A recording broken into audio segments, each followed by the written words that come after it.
talk about what's happening in Vietnam, which is the difference between boy and girl children. There are a lot more boys than girls being born in Vietnam at the moment. In terms of why that's happening and how that's happening, I don't think we know. I think that there's an element of people only want to have one child or two children, and they want to make sure that they have boys, and they do what they can to direct that. But what that means, and because people are not having 3, 4, 5 children anymore, what that means is in 15 or 20 years' time, we're going to have a much greater number of men in Vietnam than of women, and there are certainly economic and huge social, there's a huge social impact on that. So you have to think that when governments start educating or try and regulating the number of children that a family has, that can have negative impacts in the future as well. Which country are overpopulated? What kind of effects is this having, and why? In the whole world? You want me to make a big list of all the different countries that have population problems? There's a huge number of countries that have population problems.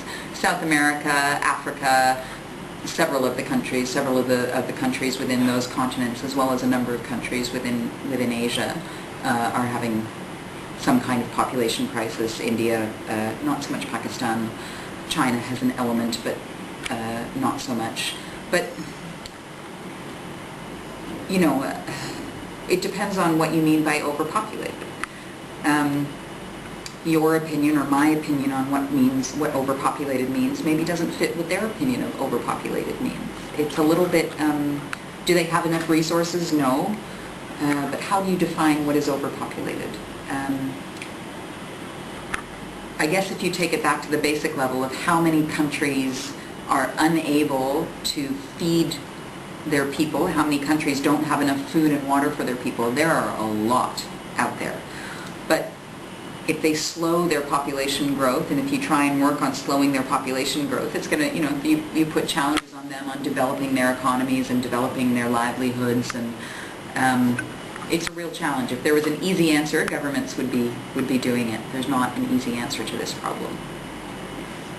If you were in charge, what would you do to stop this problem? Again, if there was an easy answer, somebody else would be doing it. I'm not the smartest person in the world. Yeah, I think you need to take it case by case. I think one of the important things that you can do is to provide support outside of cities. I think one of the biggest problems that governments and countries are facing is, again, this, what they call urban migration, where all of the poor people in the rural areas, you've got an 80-20 rule where what percent of your population lives in rural and what percent lives in urban, and you've got this mass urban migration where people move from the countryside and the rural areas into cities. And that's when things start getting stressed, that's when you start getting overcrowding, and you're losing the farmers that grow the food. So if we could keep population somehow, if we can stop people moving into cities and keep them in the rural areas, I think that would go a long way in a lot of places to limit the problem and also create solutions for the problem. Because the more people don't grow up wanting to be farmers, people grow up wanting to be doctors and bankers and teachers and all of these things that don't actually necessarily improve the supply of resources in the countries.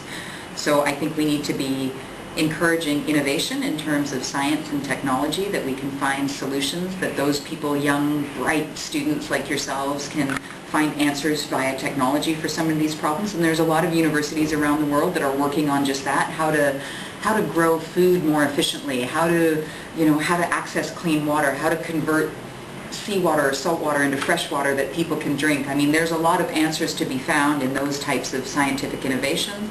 And then, like I say, just trying to stop people from flooding the cities so that cities are getting populations of 10, 15, 20 million people, because that's the only place that they can find work. I think if I were in charge, I would really try and create economic opportunities in the rural areas.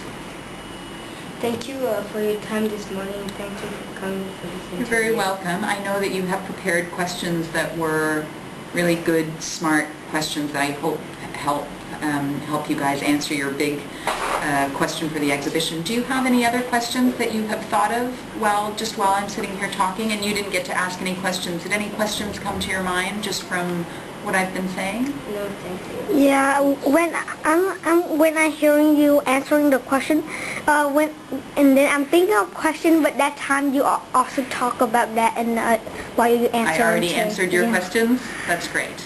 All right, if you have any other questions, you please feel free to ask Mr. Janey and he knows my email address and he can get in touch with me. So if while you guys are writing your report or you're coming up with how you're going to answer your question and you have another question for me, you can just ask Jamie if he can email it to me and I'll answer it, okay? Okay. All right. Thank you.